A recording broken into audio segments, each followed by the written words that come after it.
She was 33 years old, a mother of two little girls, a woman with friends who loved her and a life that, from the outside, looked full. And then, on a January morning in 1982, she was simply gone. No note, no farewell, no body. No grave, no goodbye. For nearly 40 years, her husband told police she had walked out on her family to start a new life. For nearly 40 years, police accepted that explanation. For nearly 40 years, Lynette Dawson's daughters grew up without their mother. And for nearly 40 years, a killer lived freely on Sydney's northern beaches, coaching teenagers, raising a family, and giving interviews, while the woman he had married lay silent, somewhere in the earth beneath the suburb where she had once called home. This is the story of how a podcast ripped open a cold case that an entire institution had buried, how a journalist uncovered what detectives had overlooked, how a body was finally found in a concrete-filled wall, and how, after 4 decades of denial, a jury of 12 ordinary Australians looked a former NRL footballer in the eyes and decided, "You killed your wife." The question was never where Lynette went. The question was where she had been buried. To understand what happened to Lynette Dawson, you first have to understand the world she lived in and the man she was trapped with. Christopher Michael Dawson was, by every public measure, a man to admire. Born in 1948, he was tall, athletic, magnetic. In the late 1960s, he and his identical twin brother Paul played rugby league for Newtown Jets in Sydney's top-grade competition. They were known across the northern beaches, celebrated at parties, admired by men and pursued by women. Chris Dawson had the kind of confidence that fills a room before a man even opens his mouth. In 1970, he married Lynette Sims. She was pretty and gentle, a nurse by training, a woman described by friends as warm, caring, and deeply devoted to her daughters, Chanel and Sherin. The family settled in Bayview, a wealthy enclave on Sydney's northern beaches, where Chris worked as a physical education teacher at Cromer High School. But behind the gleaming surface of that life, something had been rotting for years. In the late 1970s, Chris Dawson began a sexual relationship with one of his high school students. Her name was Joanne Curtis. She was 15 years old. He was pushing 30. He was her teacher. He was married. And what followed was not an affair so much as a calculated predatory grooming that would eventually consume everything Lynette Dawson had. By 1981, Joanne was 17 and living in the Dawson family home, ostensibly as a babysitter, but in reality as Chris's girlfriend. Lynette, who had discovered the relationship, was fighting to hold her marriage together. According to testimony later given at trial, Chris had repeatedly pressured Lynette to enter a polyamorous arrangement. She refused. She sought counseling. She tried to protect her daughters from the chaos unraveling around them. And she confided in friends that she feared what her husband might do. Lynette told a friend she was afraid her husband was going to have her killed. That friend, who would later testify before a coroner, said Lynette had described Chris as emotionally abusive, controlling, and obsessed with removing her from the picture. In late 1981, Lynette visited a doctor complaining of depression and anxiety. She was drowning, she had nowhere to go, and the man who was supposed to protect her was the one she was drowning from. On or around January 8, 1982, Lynette Dawson was last seen alive. The circumstances of that final day are murky by design. Chris Dawson would later claim that his wife had telephoned him at his school to say she needed time away, that she was leaving the family voluntarily. He would claim she had made contact with him again weeks later in a second phone call, telling him not to look for her. And then, nothing. Within days of Lynette's disappearance, Joanne Curtis moved into the family home. She was 18 years old. She was now cooking for the children Lynette had left behind.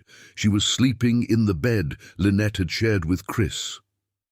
Within weeks, Chris had stopped wearing his wedding ring. And within months, He had taken Joanne to Queensland, falsely enrolling her in school as a 16-year-old to complete her HSC. He was sleeping with her nightly. He was her teacher. She was his student. And his wife, the woman he claimed had simply walked away, had vanished. Lynette's family raised alarms almost immediately. Her mother, Helena Sims, told police she was certain something terrible had happened. Lynette had never said goodbye to her children. She had left behind her personal belongings. She had left behind her Medicare card, her bank accounts, and every piece of identification she owned. She had given no warning, no note, and no forwarding address. And she had simply ceased to exist in every verifiable sense. A woman who vanished from the face of the earth, yet somehow left no trace of where she went. Police, however, were satisfied with Chris Dawson's account. They logged Lynette as a missing person and closed the inquiry with minimal investigation. No search was conducted at the Bayview property. No forensic examination was undertaken. No serious pressure was applied to Chris Dawson. In 1984, detectives briefly revisited the case after Lynette's sister raised fresh concerns, but nothing came of it. By then, Chris had divorced Lynette in absentia, citing desertion, and married Joanne.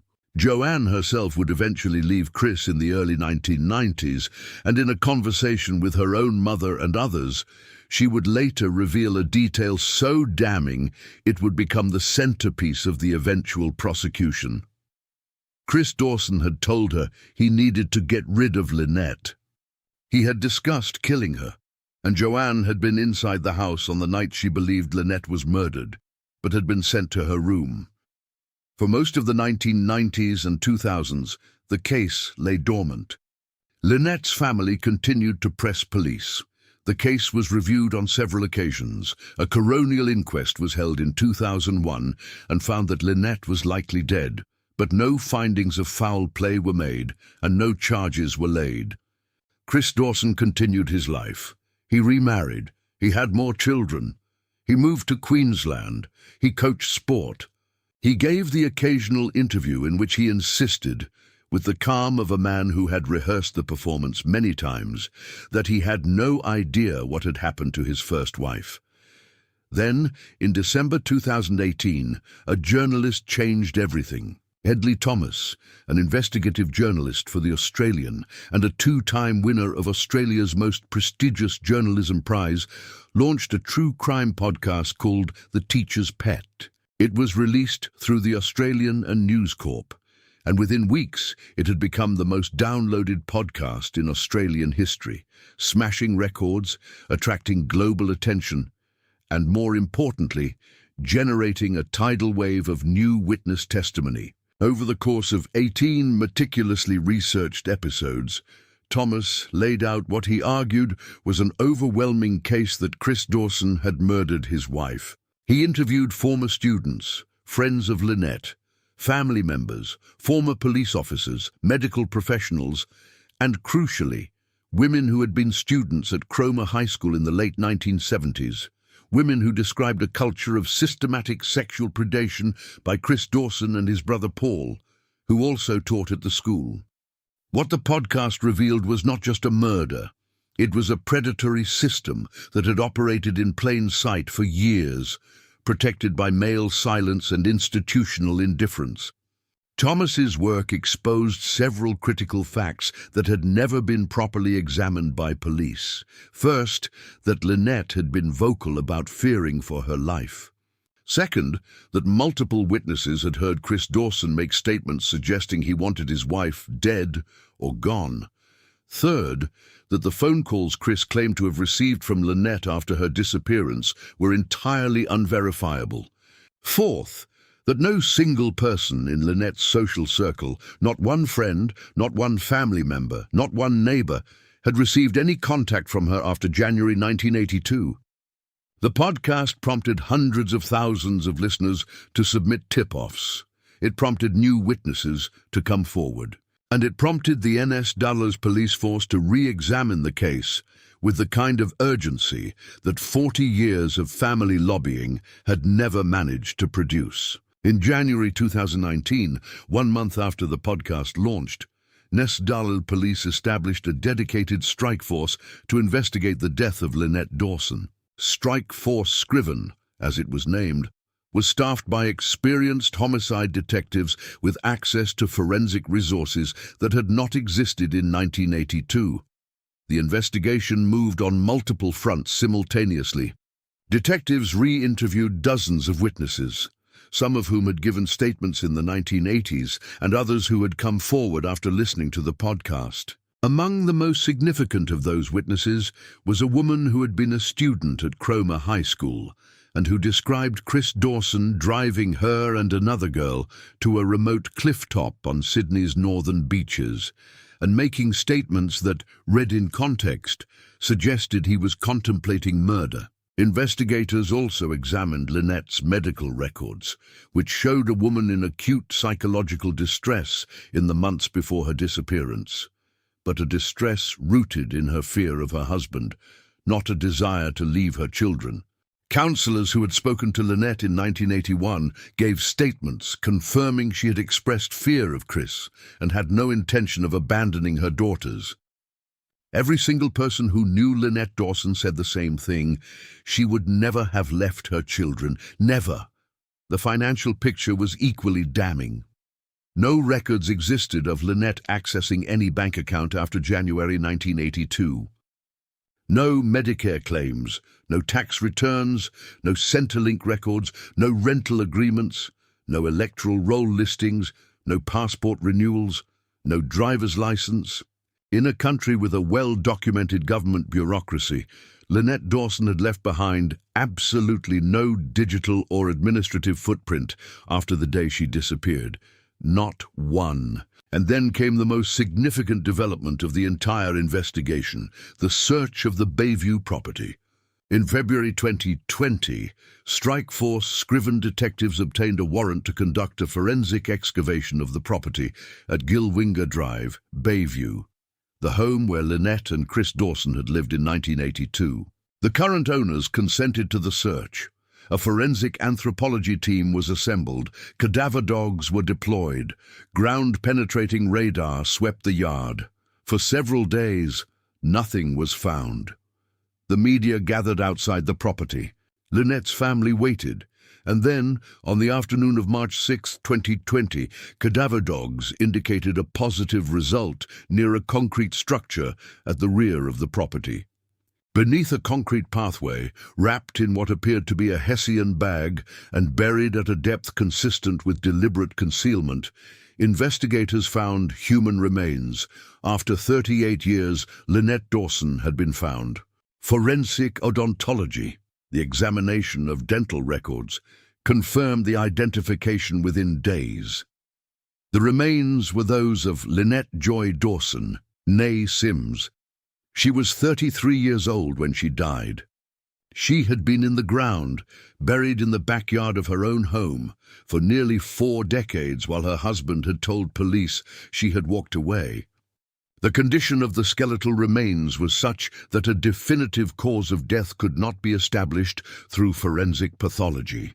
There were no obvious fractures to the skeleton consistent with blunt force trauma, and the advanced decomposition of soft tissue meant that strangulation, suffocation, or poisoning could neither be confirmed nor excluded.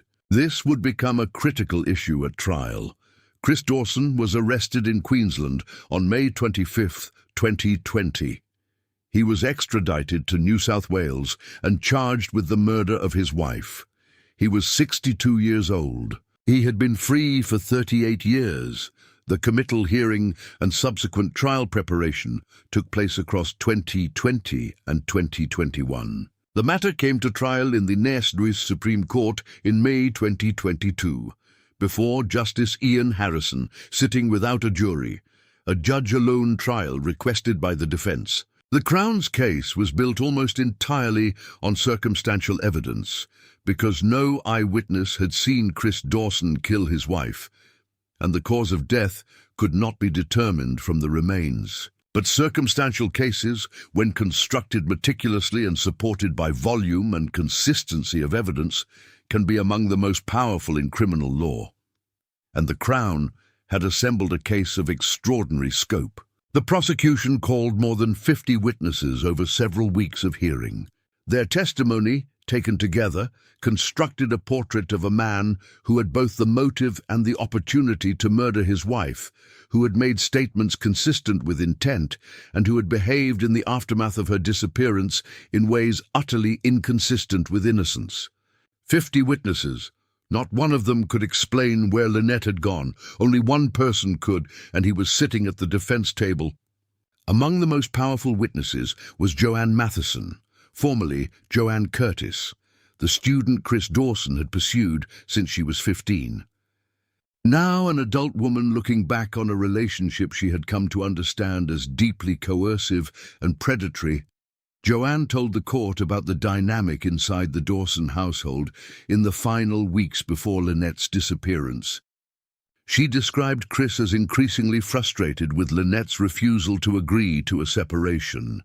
She described him as cold, controlling, and consumed by the desire to have Joanne replace Lynette in the household. Critically, Joanne told the court that on the night she believed was the night of Lynette's death, she had been inside the home and had been told to go to her room. She heard sounds she could not explain, and in the morning, Lynette was gone. The court also heard from a witness identified only as JCE, a former student at Cromer High School, who said that Chris had driven her to a cliff on Sydney's northern beaches and had spoken in terms she interpreted as threatening, asking whether she thought it would matter if someone disappeared. This testimony was admitted by the judge as evidence of the accused's state of mind in the period leading up to Lynette's death. The prosecution presented telephone records which showed that the phone calls Chris Dawson claimed to have received from Lynette after her disappearance could not be verified. No records of any such calls existed, and the origin of the calls, which Chris insisted had proven his wife was alive and well, could not be traced to any identifiable source. Medical professionals who had treated Lynette in 1981 testified about her state of mind. She was frightened. She was depressed, but her fear was of her husband, and her treatment notes made clear she was a devoted mother who expressed no desire to abandon her children. The idea that she would simply walk away, leaving her daughters, her belongings, her entire identity, was, her doctors said, entirely inconsistent with the woman they had known. A woman so terrified she sought medical help. A woman who never said goodbye. A woman who vanished the moment she became an obstacle. Chris Dawson did not testify in his own defense. His legal team, led by experienced defense barrister Pauline David, mounted a case that challenged the reliability and completeness of the Crown's evidence. The defense argued that the case was built on circumstantial evidence that fell short of the standard required for a murder conviction. They challenged the credibility of key witnesses, arguing that memories formed decades earlier were unreliable, that some witnesses had been influenced by the podcast, and that Joanne Matheson's evidence was tainted by her complex personal history with the accused. The defense further argued that the absence of a determined cause of death was fatal to the Crown's case. Without knowing how Lynette died, the defense contended the jury, or in this case the judge, could not properly determine that her death was the result of a criminal act by Chris Dawson, as opposed to some other cause. Crucially, the defense presented a series of witnesses who claimed to have seen or spoken to Lynette after January 1982. These witnesses described encounters at shopping centers, at bus stops, in passing. The defense argued these sightings showed Lynette was alive and had simply chosen to disappear. The judge, however, was not persuaded. He found that the sighting witnesses were either mistaken in their recollections or had seen other women. He found that the passage of 40 years, combined with the enormous public profile the case had acquired through the podcast, made the reliability of claimed sightings from decades past particularly difficult to accept. The defense had a theory. The Crown had 50 witnesses, a buried body, and 40 years of silence that only one man could explain. On August 31st, 2022, Justice Ian Harrison delivered his verdict in the matter of R.V. Dawson. He read his findings over the course of several hours, in a judgment that ran to hundreds of pages and that addressed each piece of evidence, each witness, and each argument advanced by both the Crown and the defense with meticulous care. The judge found that the Crown had proven beyond reasonable doubt that Lynette Dawson was dead, that she had been unlawfully killed, and that she had been killed by Christopher Michael Dawson. In reaching that conclusion, Justice Harrison addressed the absence of a determined cause of death directly. He found that the totality of the circumstantial evidence, the motive, the opportunity, the behavior in the aftermath, the burial of the body on the marital property, the complete absence of any verified contact from Lynette after January 1982, and the unanimity of testimony from those who knew her that she would never have abandoned her children, collectively and overwhelmingly pointed to only one rational conclusion. Beyond reasonable doubt. 12 letters, 2 words, the full weight of justice. Justice Harrison was particularly scathing about Chris Dawson's behavior after Lynette's disappearance. He found it wholly inconsistent with the conduct of a man whose wife had simply left him. The speed with which Joanne was installed in the family home, the divorce obtained by desertion, the remarriage, the destruction of Lynette's personal effects, all of it, the judge found, spoke to consciousness of guilt. The judge also addressed the claimed sightings with forensic precision. He rejected each one. He found that no credible evidence existed that Lynette had been seen alive after January 8, 1982. He found that the phone calls Chris Dawson claimed to have received were unverifiable and, on the balance of the evidence, unlikely to have occurred as described. And he found that the decision to bury Lynette's body in the backyard of her own home, a place of domestic intimacy turned into a grave, was not the act of a stranger or an unknown intruder. It was the act of the man who lived there. Christopher Michael Dawson was found guilty of the murder of Lynette Dawson. He was 74 years old. He showed no visible emotion. He had spent 40 years living on top of his secret. Now the secret had been spoken aloud in a court of law, and it would follow him for whatever remained of his life. On November 3, 2022, Justice Harrison sentenced Christopher Dawson to a maximum of 24 years in prison, with a non-parole period of 18 years. Given his age, it was in practical terms a life sentence.